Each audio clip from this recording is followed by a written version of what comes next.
हाँ जी बच्चों, very very good morning to all of you and welcome to Chetan Malik classes.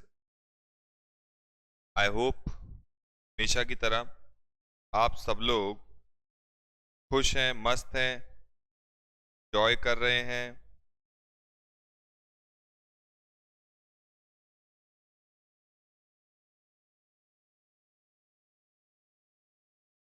And पढ़ाई सही चल रही है आप सबकी।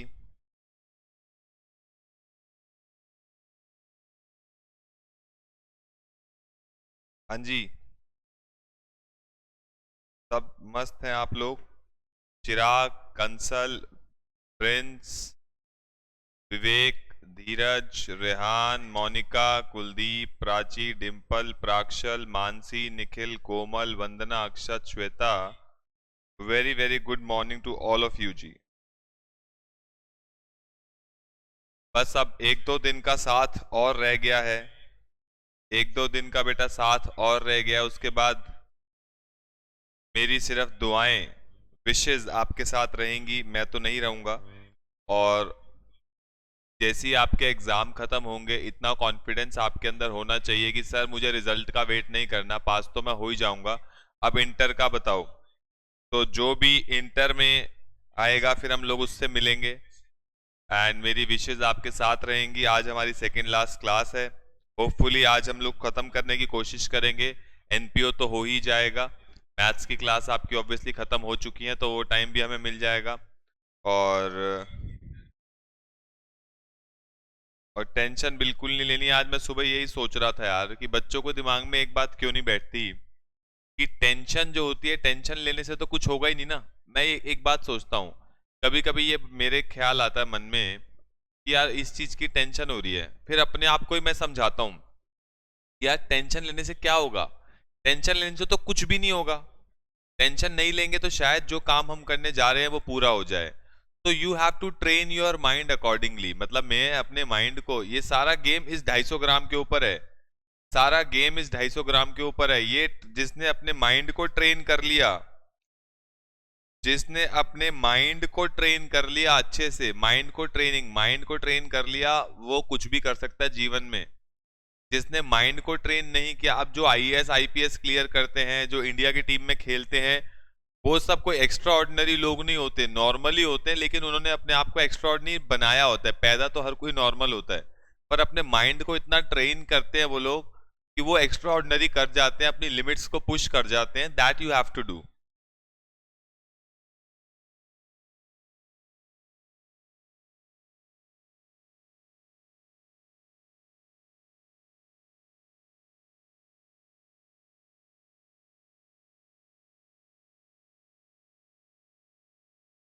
आपको भी अपनी लिमिट्स को पुश करना है।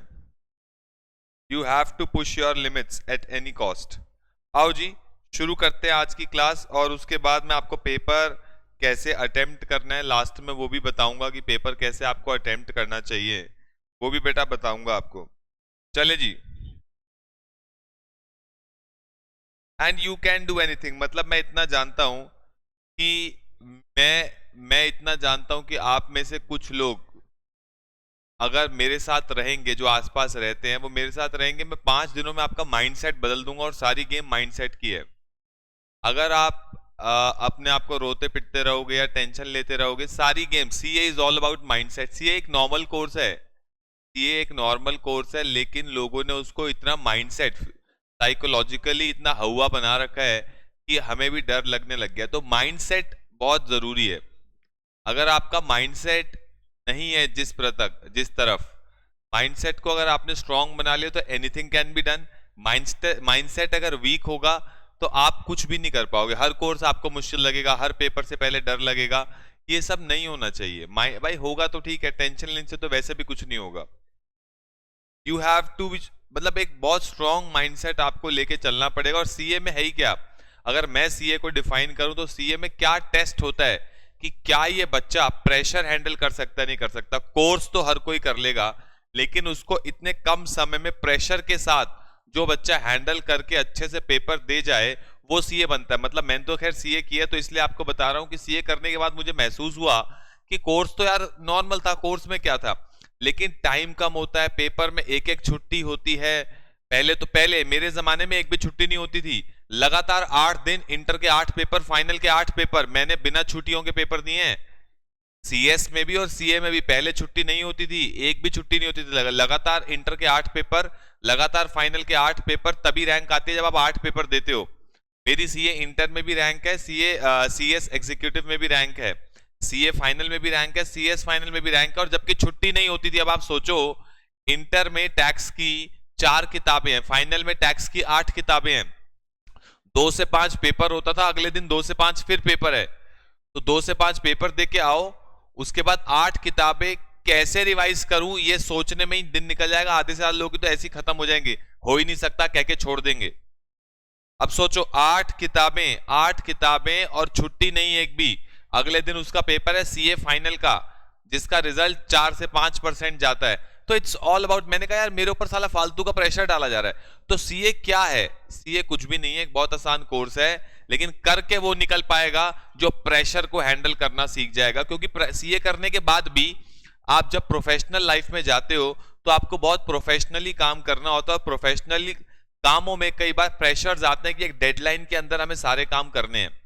सीए वही है, सीए वही व्यक्ति बन पाता है, पेपर वही अच्छा कर पाता है जो अपनी डेडलाइन के अंदर सारे काम प्रोफेशनल तरीके से खत्म करता है। CA is all about handling pressure, और जो बच्चा उस प्रेशर को कामली हैंडल कर गया, मैं इस मामले में एमएस धोनी का बहुत बड़ा फैन हूं, क्योंकि वो बहुत कूल और काम कंपोज्ड माइंड से रहता है। चाहे छक्का पड़ जाए उसके बॉलर को, चाहे वो हार भी रहा होगा ना, एक बात हमेशा याद रखना, मैंने उससे सुनी थी ये बात, आप याद रखना कि जब आपको लग रहा है कि हम रेस में हार गए हैं, तो at least reduce the damage. Reduce the damage का मतलब है, ये स्ट्रैटेजी मैंने अपने एग्जाम में भी अपनाई हुई है। मुझे पेपर देख के लगा कि यार मैं तो फेल हो गया, मेरे को नहीं आता, भगवान कसम सच्ची घटनाओं पे आधारित है ये कहानी, सीएस के बारे में बता रहा हूं। सीएस फाइनल का एक पेपर था, तो मेरी तबीयत खराब हो गई थी, 8 दिन लगातार मैं जाग रहा था, तो 8वें पेपर वाले दिन आई वॉज नॉट वेल, मैं पेपर देने जा रहा था, और मेरी मदर ने ऑफिस से छुट्टी ले ली थी कि ये पेपर देने शायद ना जा पाए, तो मैं इसको घर रह लेती हूँ, उसकी तबीयत खराब है। लेकिन मैंने कहा नहीं, पेपर तो मैं दे के आऊंगा ही, 7 पेपरों की मेहनत पे पानी फिर जाएगा। मैं पेपर देने गया, आधी नींद में था, 8 दिन से लगातार मैं सोया नहीं, 8 दिन लगातार पेपर होते हैं, मैक्सिमम 1-2 घंटे के बीच में नींद ले रहा था, बिकॉज मुझे एक कीड़ा था कि यार करके रहना है एक बार में, चाहे कुछ हो जाए। 8वें पेपर वाले दिन मैं पेपर जब देखा तो मुझे बहुत तेज नींद आ रही थी और बहुत मेरी तबीयत वॉमिट सी फील हो रही थी मुझे, बिकॉज मैं सोया नहीं था। लेकिन मैंने कहा भाई आप चाहे कुछ हो जाए, पेपर आता है चाहे नहीं आता, लेकिन मैं इतना लिख के जरूर जाऊंगा कि मुझे डैमेज ना हो, at least you can reduce the damage.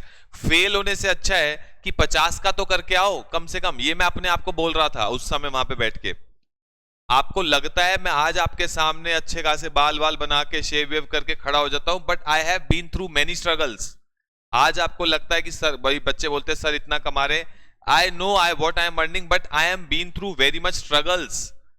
मैं बहुत ऐसे टाइम से गुजरा हूं जो इतना तगड़ा प्रेशर था मेरे ऊपर, लेकिन मैं उसको सह गया, मैं फटा नहीं, प्रेशर ने मुझे कुछ कर नहीं पाया, मैं सह गया उसको, और आज आपके सामने खड़ा हूं 5-5 डिग्री लेके, that too with a rank all over India. 8वें पेपर वाले दिन मेरे को था यार मैं सो जाऊं, मेरे पास ऑप्शन क्या थी, मैं नहीं जा रहा, तबीयत खराब है, हाय घर वाले भी कह रहे बच्चे की तबीयत खराब है, मेरी मम्मी कभी ऐसी नहीं थी, तू देख ले तेरे को क्या करना है। मैं पेपर देने गया, पेपर देखा, और लिटरली बता रहा हूं, लिटरली मैंने 70 से 80 नंबर का अटेम्प्ट किया, 20 नंबर का मुझे आता था, मैंने छोड़ दिया, और मैं सो गया वहीं पे, दवाई खा के मैं सो गया, और सीएस फाइनल में मेरी रैंक आई हुई है। और रैंक तभी आती है जब आप 8 पेपर लगातार देते हो, और लिटरली मैंने उस पेपर को करने के बाद मैंने 70-80 नंबर का अटेम्प्ट किया, और उसके बाद मैं दवाई खा के घर आ गया, और 2 दिन तक मुझे पता भी नहीं था, मेरी तबीयत इतनी खराब हो रही थी, लेकिन मरा तो नहीं ना, जिंदा हूं, तुम्हारे सामने खड़ा हूं, और आज सीएस फाइनल में रैंक लेके खड़ा हूं। लेकिन मुझे कोई मलाल नहीं है कि मेरी रैंक 43 आई, मुझे पता है कि अगर मैं वो 20 नंबर से बहुत फर्क पड़ जाता है, 20 का अटेम्प्ट करता तो शायद रैंक 10 to 20 के बीच में हो जाती, लेकिन मुझे उस चीज का मलाल नहीं है, at least I have reduced the damage. अगर मैं पेपर देने ना जाता, या पेपर में हाय तौबा मचाता, मेरी तबीयत खराब है, मेरा ये है, मेरा वो है, टाइम नहीं था, फलान डिकान, फेल हो जाता, या रैंक ना आती, सीएस फाइनल एक अटेम्प्ट में और देना पड़ता, लेकिन मैंने उन सब ऑब्स्टेकल्स को तोड़ा। तो मैं आपके दिमाग में क्या डाल रहा हूं, 100% एफर्ट एंड तक करना चाहिए, चाहे आपको ये लगे कि मैं जंग हार गया हूं, तब भी at least you can reduce the damage. ये दो तरीके से जंग हारते हैं, या तो मेरा पूरा घर ही बस्ती बिगड़ गई, या फिर मेरी सिर्फ एक खिड़की टूटी है, बाकी दुश्मनों को मैंने संभाल लिया। तो that is up to you. कई बच्चे क्या करते हैं, पहला पेपर खराब हुआ, अब तो मैं फाउंडेशन कर ही नहीं पाऊंगा, मेरा जीवन बर्बाद हो गया, हाय तौबा मचानी शुरू। भाई मेरे, पहला पेपर खराब हो गया, ये मेरी मेंटालिटी है, ये मेरी मेंटालिटी है। पहला खराब हुआ, उसके नंबर दूसरे में कवर करूंगा, दूसरा खराब हुआ, उसके नंबर तीसरे में कवर करूंगा, तीसरा खराब हुआ, उसके नंबर चौथे में कवर करूंगा, और साला चौथा भी खराब हो गया ना, चौथा भी खराब हो गया, तब भी रिजल्ट तक फिर और टोट के अपनाऊंगा। 5 बार, एक गुरुद्वारा है दिल्ली में, मंगलवार के मंगलवार 5 मंगलवार लगातार वहां चले जाओ, जो मांगो पूरा हो जाता है। तो भाई वो जुगाड़ अपनाऊंगा। चारों पेपर अच्छे नहीं हुए तो वहां जाऊंगा 5 मंगलवार, 5 मंगलवार वहां जाऊंगा, एंड तक अपना पूरा एफर्ट डालता रहूंगा जब तक रिजल्ट मेरे सामने नहीं आ जाता। I am not a failure. सीधी बात इतनी है, मुझे कुछ बोल मत देना, मैंने पूरा एफर्ट किया था। सीधी सी बात यही है बेटा, लास्ट तक अपना एफर्ट नहीं छोड़ता मैं। और मेरे साथ ऐसा बहुत बार हुआ है। दिल्ली में तिलक नगर में गुरुद्वारा है, 5 मंगलवार लगातार जाओ वहां पे, और मैं हर रिजल्ट से पहले गिन के 5 मंगलवार वहां जाता था। टू बी वेरी ऑनेस्ट, ये सच्ची दिल की बात बता रहा हूं आपको। मैं 5 मंगलवार मैंने फॉलो किए, और वहां ऑब्वियसली आपको पता है क्या मांगा होगा कि भाई एक बार में सीए करा देना मेरी, ठीक है, क्योंकि आईसीआई का भरोसा नहीं। लेकिन मैंने हाँ एफर्ट अपने नहीं छोड़े, एफर्ट 100 के 200 ही दिए होंगे, लेकिन उसके बाद भी मैंने भगवान को साथ रखा, माता पिता के आशीर्वाद को साथ रखा, अपने टीचर्स को साथ रखा जिन्होंने पूरे साल हमारे साथ मेहनत की है, और उसके बाद मेरा रिजल्ट आपके सामने है। तो मैं बस पॉइंट ये कहना चाहूंगा, सिर्फ गेम है यहाँ की। पहला पेपर अच्छा नहीं हुआ भाई, दूसरे में कवर करूंगा, और मेहनत डाल दो दूसरे में। दूसरा अच्छा नहीं हुआ, तीसरे में और मेहनत डाल दो। तीसरा अच्छा नहीं हुआ, चौथे में और मेहनत डाल दो। चौथा भी अच्छा नहीं हुआ तो मेरे भाई भगवान के पास लग जाओ, ज्यादा धूप बत्तियां जलाओ। क्या टेंशन है, क्या आफत आ गई? भगवान अगर साथ देना, अगर भगवान का साथ किसी के साथ है, तो आज अमिताभ बच्चन जो साला एक गांव का था, आज देख लो दुनिया का कहां बैठा है, चाय वाला प्रधानमंत्री। भगवान साथ दे तो सब हो सकता है, लेकिन एफर्ट आपको डालना पड़ेगा। तो मैं बस इतना कहना चाहूंगा, टेंशन लेने से कुछ नहीं होगा, जितना मैक्सिमम कर सकते हो कर जाओ। सीए सिर्फ आपके ऊपर प्रेशर ही डालता है, पेपर बहुत आसान आता है, और जो बच्चा उस प्रेशर से डर गया वो पेपर ही नहीं देगा, तो उसका वैसे जीवन खत्म है। सीए आपके ऊपर पूरा प्रेशर डालेगा सीए कोर्स आपके ऊपर, लेकिन उस प्रेशर को हैंडल करके जो पेपर दे गया एक बार में, वो आपको सीए एक बार में आराम से निकाल सकता है। मैं फ्रैंक बता रहा हूं, मैंने सच्ची घटना आपके साथ डिस्कस की इसीलिए, ठीक है जी। तो अच्छे से पेपर देना। God bless you all, wish you all for the good paper. अच्छे से पेपर देना, टेंशन नहीं है भाई। सारी 11th 12th की अकाउंट्स, मैथ्स, इको, और तुम्हें सब आता है, कोई टेंशन लेने की जरूरत नहीं है। वहां जाके चुपचाप अपना जो जितना आता है मैक्सिमम करो, कोई टेंशन नहीं है, टेंशन बिना लिए, ठीक है जी।